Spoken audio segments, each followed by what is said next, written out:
Ассаляму алейкум ва рахматуллахи ва баракатух. Бисмиллах, альхамдулиллах, ассаляту вассаляму аля расулиллах. Положение людей в судный день. И мы с вами сегодня переходим к новой теме – положение богобоязненных людей, богобоязненных верующих в судный день. Потому что до этого мы с вами разбирали положение неверных в судный день, это самое худшее положение. Потом мы с вами перешли на положение верующих в судный день, а мы знаем, что есть верующие, которые совершали грехи, но они верующие. Конечно, их положение невозможно сравнить с положением неверующих, потому что неверующие, они будут пребывать в наказании вечно. У них никаких шансов, никаких надежд, никаких возможностей не будет никогда, что их наказание закончится. Если они почувствуют сначала муки, страдания, агонии смерти, то есть однозначно уже ангел смерти придет к ним в соответствующем облике. То есть он не придет к ним в таком облике, в котором придет к верующим. Поэтому наказание уже все началось. Началось с этой жизни. То, что у них в жизни бараката не будет, спокойствия душевного не будет и так далее, и так далее. Затем происходит агония смерти. Агония смерти – это то время, тот процесс, когда ангел смерти будет вытаскивать душу из тела. Затем следующее наказание – это наказание в могиле, однозначно. Кафиры будут наказываться в могиле. Затем наказание судного дня. То есть это еще не ад. Это все еще то, что будет происходить до адских мучений. Поэтому положение неверующих ужасно в судный день. Потом уже идет ад. А ад для неверующего это уже все навеки. То есть вечное наказание. Халидина фиха. Аллах сказал, они будут пребывать там вечно. А положение грешных верующих, конечно, намного лучше, потому что придет время, когда Аллах простит им их грехи и введет их, вернет их в райские сады, иншаллах. Сегодня у нас начнем разбирать положение богобоязненных верующих. И, конечно, иншаллах, у нас будет ряд коротких лекций, которые очень приятными, потому что всегда читать, слышать про милость Аллаха намного приятнее. Хотя мы должны понимать, что лекарства, которые назначают нам врачи, лечение, которое они назначают, не всегда приятные, да? Вот так получилось, что лекарства, они всегда невкусные, и лечение, оно очень часто неприятное. Но мы идем к ним все равно, хотя врачи нам делают очень неприятно. Так ведь? Вот, кроме массажа, наверное, что еще может быть? Все остальное, лекарство неприятно, ФГДС, оно неприятно. Так ведь? Они нам, Аллах сакласын, отрубают руки, ноги врачи. Мы все равно идем к ним, потому что хотим жить. Так ведь? Они отрубают нам пальцы, ампутируют, а мы им спасибо говорим. Они забирают у нас органы, мы им спасибо говорим. Всю жизнь им рахмат читаем. Почему? Потому что хотим жить. Вот здесь тоже самое. То есть мы должны читать про наказание Аллаха. Это лечит наши сердца. Почему Аллах в аятах, наряду с тем, что Он говорит, что Он милостивый, Он также говорит, что Он и наказывающий. Наряду с тем, что Аллах рассказывает нам, описывает райские сады, да, что нас там ждет, в райских садах, эти райские источники, которые мы будем пить, райские плоды, которыми мы будем наслаждаться, гурии. Но в то же время Аллах описывает нам и адские наказания, потому что это лекарство. Это лекарство, которое лечит нас, и невозможно любить Аллаха не страшась его наказания. Это опасно. Это опасно. Человек, который будет только любить Аллаха, но не страшится его наказания, он почувствует себя в безопасности и он перестает сторониться его остерегаться его грехов и погружается в грехи. Поэтому мы должны знать положение и неверующих в судный день, и мы должны знать, изучать положение грешных верующих. Это помогает нам оставлять эти грехи. И давайте сегодня начнем разбирать положение богобоязненных верующих. Судный день, как Всевышний описывает его в Коране, он будет ужасным. И ужас судного дня невозможно сравнить, то есть тот ужас, который постигает, те ужасы, которые постигают нас в этой жизни, невозможно сравнить с теми ужасами, которые мы увидим в судный день. Это невозможно сравнить. И та грусть, и та скорбь, которая постигнет многих людей в судный день, это невозможно сравнить с той скорбью, которую мы чувствуем в этой жизни, когда теряем близких. Когда вот что-то к чему-то человек шел годами, строил, и вот в один момент он это все потерял, свою работу, там, я не знаю, свой бизнес, свое имущество потерял в один миг. Да? Конечно, человеком овладевает скорбь, но та скорбь, которая придет в наши сердца в судный день, это невозможно сравнить. Это будет намного хуже, намного тяжелее. И вот людей в судный день охватит ужас. А праведных верующих Аллах убережет от этого.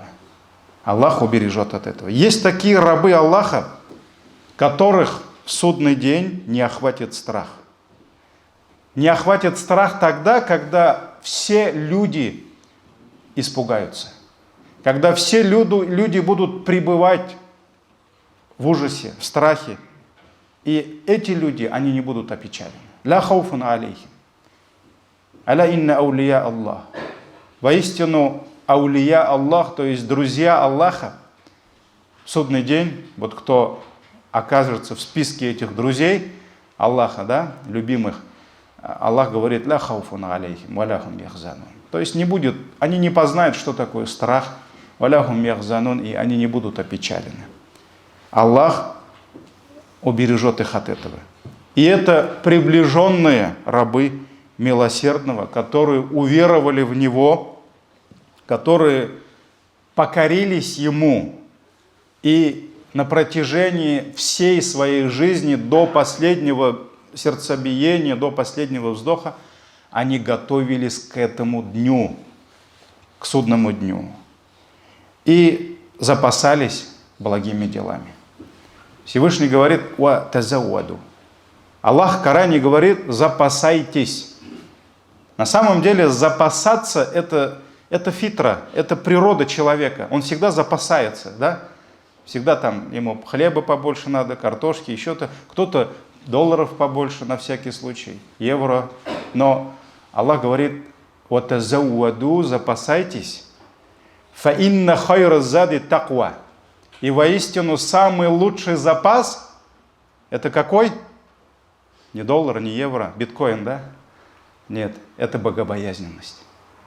Это таква. А таква это твое соблюдение фарзов, твоих обязанностей и остерегание от харамов, от грехов. Вот это и есть твоя таква. Поэтому мусульманин всю жизнь должен готовиться к судному дню и запасаться благими делами. У него должно быть за спиной много намазов, много постов, много садака, много зикров, много остереганий и оставлений греховного. И это будет наилучший запас, который принесет ему, иншаллах, в судный день огромное счастье и который обезопасит его от этого ужаса. Поэтому Всевышний сказал: в тот день не принесет человеку пользу его имущество, валя банун, и его дети. Вот в этой жизни человек делает ставку обычно на свое имущество, на своих детей, Он думает, что вот дети меня не бросят, да? Аллах говорит, в судный день, вот эти две основы, на которые вы основывались, полагались в этой жизни, они не принесут вам счастья. Илля ман ата Аллаха бикальбин салим, кроме тех, кто пришел к Аллаху, вернулся к Аллаху со здоровым сердцем. Поэтому Аллах защитит таких рабов в этот великий день, и когда они будут воскрешены, ангелы Всевышнего, они встретят каждого из них. Вот судный день, когда люди выйдут с могил, это будет ужасным зрелищем. И люди, как Всевышний в Коране сказал, суратуль Кариа, то есть когда горы будут летать просто как вот шерстинки, да, кусочки, вот эти волосинки, да, горы будут летать. Когда люди будут скитаться, не понимая, куда они, куда, к чему, когда люди будут все нагими, голыми, ну никто никого видеть даже не будет, да? И ватарахум сукара, ватараннаса сукара, и Всевышний говорит, ты увидишь людей пьяными, все люди будут пьяными, вамахум бисукара, но никто из них не будет пьяным. Никто не будет пьяным. Они будут опьянены ужасом этого дня. И вот тогда, по милости Аллаха, ангелы Аллаха будут встречать верующих и успокаивать их. Вот это будет милость Аллаха. Инналлазина сабакат лахум миннал хусна улаика анха мубадун. Всевышний говорит, суратуль Анбия, 101 аят, а те, кому мы изначально определили наилучшее, то есть по его судьбе, по его предопределению, он был наилучшим, и ему будет наилучшее в судный день, они будут отдалены от ада. Мубадун, они будут отдалены от ада. Ля ясмауна хасисаха, они не услышат даже малейшего его звука. А звук ада, он будет страшным. Вахум фи маштахат анфусухум халидун, и они вечно пребудут среди того, что возжелали их души. То есть Аллах говорит, и в хадисах это говорится, в раю, вот человек, вот что он пожелает, оно будет перед ним. И вот Аллах говорит, они будут пребывать вечно там, среди того, что возжелали их души. Ля яхзунухумуль фазауль акбар. Вот самые главные слова по нашей теме. Их не опечалит величайший ужас. То есть ужас судного дня никак не опечалит их. Фазауль акбар. Вататалакахумуль малаика. Их будут встречать ангелы. Вот когда, даже в этой жизни, когда ты куда-то приезжаешь в какую-то страну, когда тебя кто-то там встречает, да, кто-то тебя опекает, защищает, он показывает тебе дорогу там, это же так приятно, это же так легко, да? А в судный день вот люди не знают, куда пойти. Там ад, там сирот, тут все, когда безгрешные ангелы будут дрожать перед наказанием Аллаха, вот это же прекрасно, когда ангелы будут встречать. Вот аталакахумуль малаиката, ангелы встретят их словами: «Хада яумукумул лади кунтум туадун». Это тот день, который был обещан вам. То есть Аллах сказал, обещал, что судный день придет. И поэтому они скажут, это тот день, который был обещан вам. Суратуль Анбия, 101, 102, 103 аяты. И, дорогие братья, величайший ужас – это ужас, который охватит людей, когда они воскреснут и поднимутся со своих могил. И в сура Ибрахим, аят 42, Всевышний говорит, Он лишь дает им отсрочку до того дня, когда от страха закатятся вверх их взоры, их глаза. То есть глаза пойдут туда, от страха. И это как раз про судный день. И в этот день ангел Всевышнего воззовет к его приближенным и будет успокаивать их. «О рабы мои, сегодня Всевышний говорит, о рабы мои, сегодня вы не познаете страха и не будете опечалены. Вы были теми, которые уверовали в наши аяты, знамения и были мусульманами. Сура Ус-Зухруф, 68-69 аят. Сура Юнус, Всевышний говорит: воистину, приближенные Аллаха не познают страха и не будут опечалены. Они уверовали и были богобоязненными. Им радостная весть в этом мире, лахумуль бушра фил хаяти дунья ва фил ахира, и в последней жизни. Сура Юнус, 62-64 аят. Поэтому, дорогие братья, Аллах своих не бросит. Аллах позаботится о своих богобоязненных рабах и обеспечит им безопасность. Почему? Почему? Из-за чего Аллах избавит их от этого ужаса, ужаса судного дня. В чем причина? Потому что они страшились наказания Аллаха в этой жизни. То есть они почувствовали этот страх где? В этой жизни. За то, что они страшились того дня уже в этой жизни, вот за этот страх Аллах избавит их от страха в тот день. А те, которые не страшились, не боялись, не переживали, вспоминая судный день, вот их постигнет настоящий страх и ужас в судный день. Поэтому хадис успею, иншаллах. Шаддад ибн Аус передает, что посланник Аллаха, саллаллаху алейхи вассалям, сказал: Всевышний Аллах сказал, это хадис Кудси, да, священный: клянусь величием моим, не будет у раба моего двойной безопасности. То есть или безопасность там, или здесь. То есть чувство безопасности. Мусульманин, он боится. Он боится совершать грех.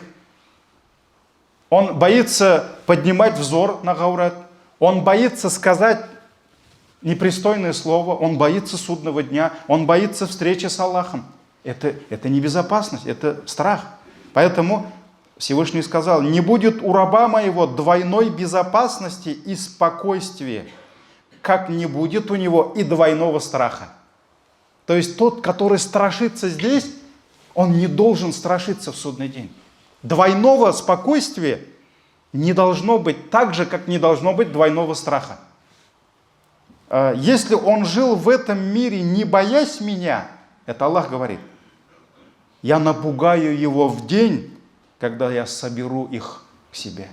То есть, если он не боялся, я его напугаю, Аллах говорит, в судный день, когда они предстанут передо мной. Если же он боялся меня в этом мире, я обеспечу, гарантирую ему безопасность и спокойствие в день, когда я соберу моих рабов. Этот хадис передал Абу Нуайм и сказал достоверным. Поэтому, дорогие братья, чем сердце мусульманина больше будет страшиться, переживать за судный день, за встречу с Аллахом, тем больше будет у него гарантия, что Аллах избавит его от страха судного дня и даст ему безопасность и спокойствие. Субханакаллахумма бихамдик, шаду ан ла илаха илля ант, астагфирука ва атубу илейк.